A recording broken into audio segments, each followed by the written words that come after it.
What's up, everybody? Welcome back to the channel.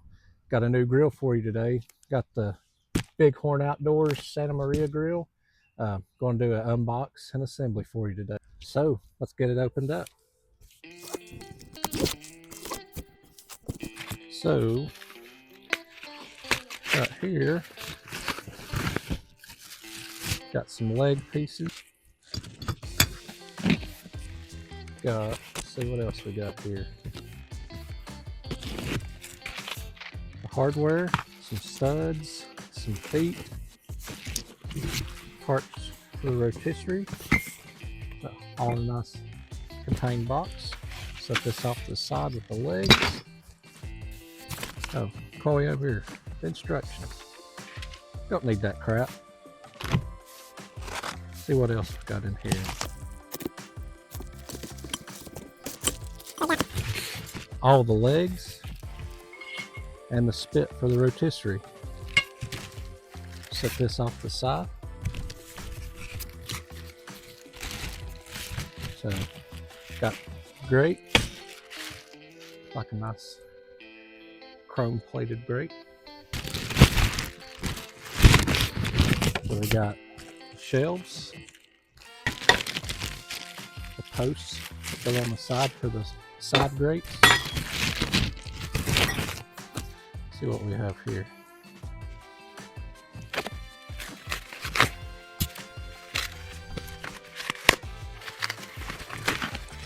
The other two leg posts.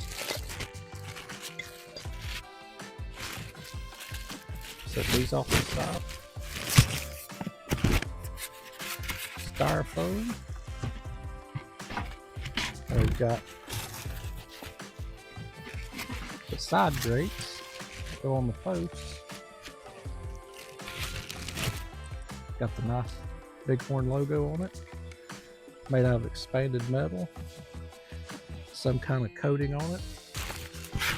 Today is really windy, so I'm trying to check all this styrofoam and plastic to keep it from going all over the place.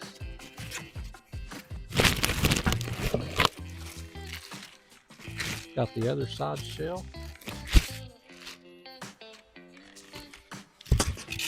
Got this tag off. Now, the last piece, rip off. And I'm just throwing stuff everywhere. So, got some cardboard inside. Drop the knife. Cut this tape here. Put my knife up before I cut myself.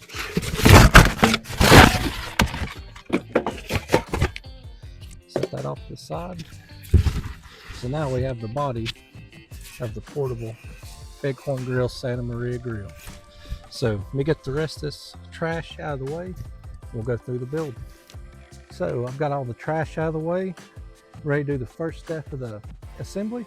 So we're going to attach the leg post to the grill. 2 Phillips head screwdrivers, a smaller one and a bigger one. So now I'm going to bring you in closer to the action where you can get a really good detailed view of what's going on. So first thing we're going to do, take our package of hardware, very carefully open up to get the M6x12 screws out.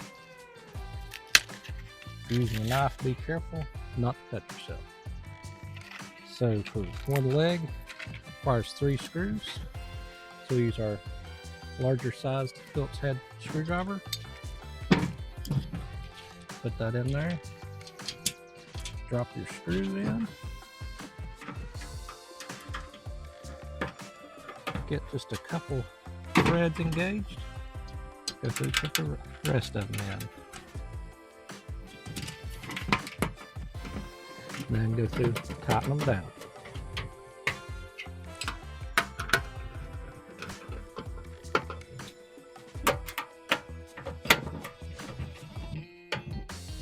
So now, repeat this for the 3 other legs. So 3 more screws.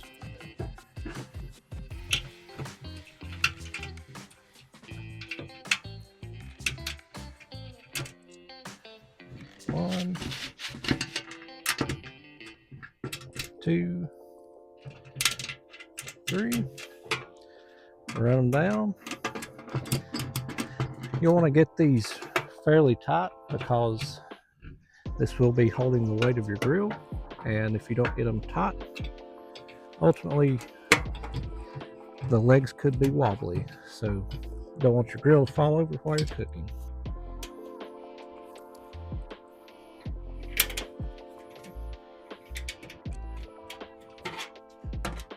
And tighten these down.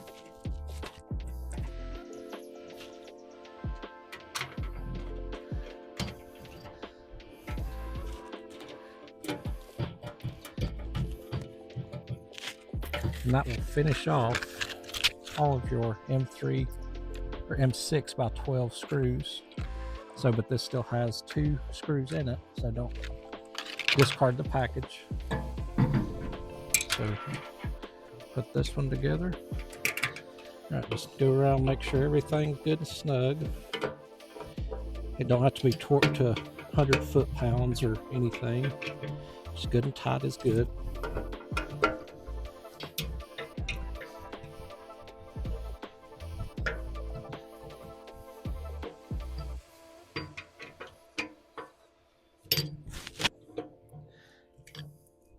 All right, so now you've got the leg posts on. Now let's slide the legs in. You'll notice there's an end that's threaded and an end that's open. Place the open end down into the tube.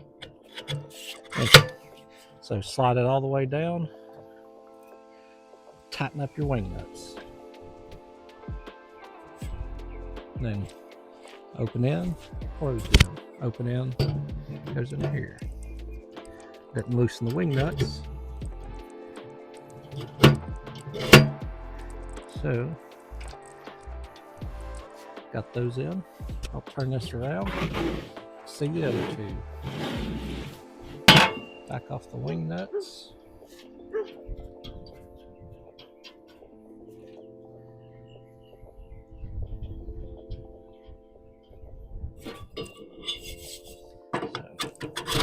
put those 2 in. And the last one.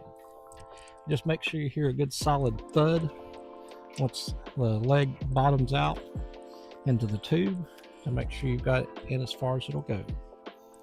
I've made an error. You do need one more tool. The feet that screw onto this leg here requires the most graded size in all of automotive. It takes a 10mm, but lucky for you, it's a wrench, so you'll be able to find it. So that just screws in there.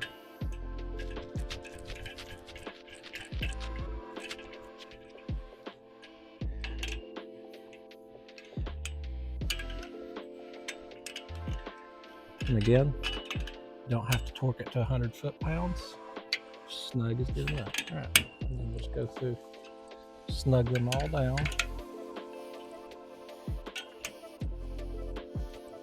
So now you're done with that. Now we can stand the grill up. Now, flip this over, stand on its own 4 feet. Get our table out of the way. We'll bring this back here. All right, so now, next step, these 2 posts. These 2 posts are solid on both ends. Don't matter which way you put them in. What these do, these go right here on the side. This is where you mount your side racks. So these will get 2 of these screws with the spring handles, keep from burning yourself, to hold them in. And they will go right here. So what I do, just to make sure that I've got the right height set, make sure it's not hanging up, so I'll screw it down, get till the post sets on that screw, back it out. When it drops, tighten it down. So we'll do this on the other side.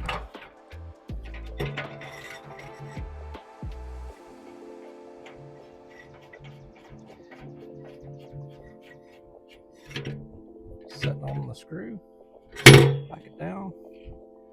And then when you take this apart to make it in storage, you just have to back these off enough to get these posts out. Place the racks on there. And One goes in right here.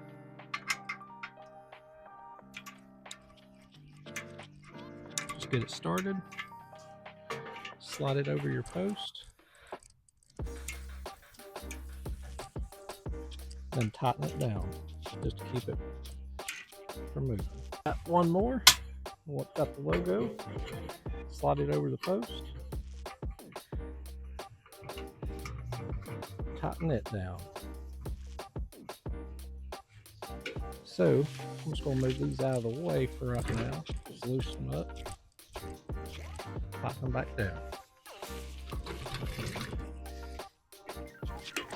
Alright, so next thing is the rotisserie.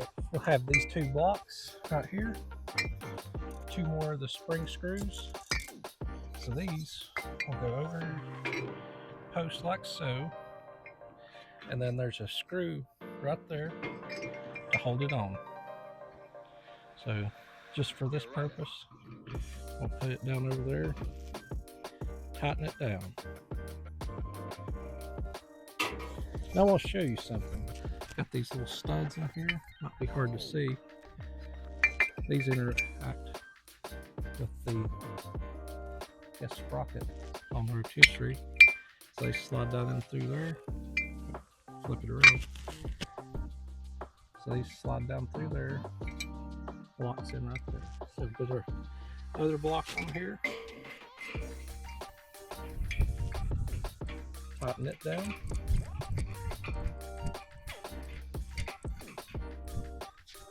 Hardware comes into. We have to attach the handle to the spit for the rotisserie. You see there's two thread holes in the handle, meet up through two through holes in the spit. So put those together. So line up the screw holes. Get it started. So get one of them in. And then put the other one in.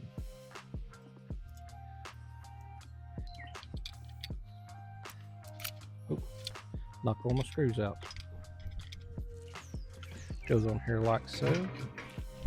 Now you got a complete rotisserie. Something I forgot to show you guys earlier. It does have the forks for the rotisserie. I didn't see them in the box, so we'll slide these on here. And they've got a set screw to hold them down to the spit. So we'll just back that down, slide it on, then just snug them down. If you were cooking with this, you'd just put your food on there, get it on there. So, and then remember the pins I showed you, it'll lock the spit in where you can't turn it. And you can adjust the height of the rotisserie up or down. You can adjust these racks up and down depending on what temperature you need. The grate, just slide right in, and the shelves. And the shelves, you can put them on wherever, it doesn't matter. Put them on across from each other. You can put them side by side if you want to. Now we have a completely assembled grill. So overall, the grill seems to be really well made. Good heavy material on a lot of the things. So to get this grill going, you can do a couple different fuel options. You can use charcoal, you can use split wood, you can use a combination of both. So I'm going to get a fire going out of split wood to show you guys how to get a fire going. So I'm going to take off the rotisserie, get it out of the way, take these side shelves out,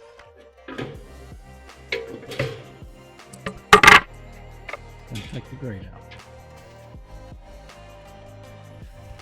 Alright, so before we build a fire, just make sure you have all the cardboard out of the inside of it, any little styrofoam balls, because those will either get melted or burn up in the fire. There's a little piece of styrofoam. If you guys have watched me before, I do mostly barbecue. So I've got some split pecan I'm going to start a fire with. Just lay them in there like so. Put a box powdered on it. Then we'll light a couple tumbleweeds Drop those down there, and then here in a little bit we'll have the fire ready to cook with. My water's locked.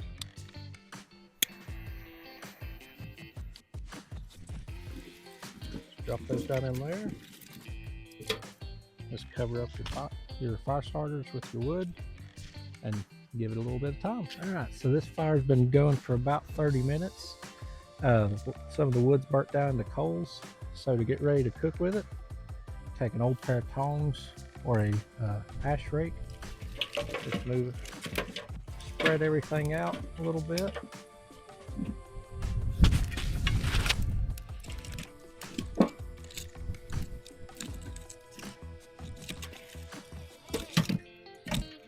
Just that way you can get to cooking.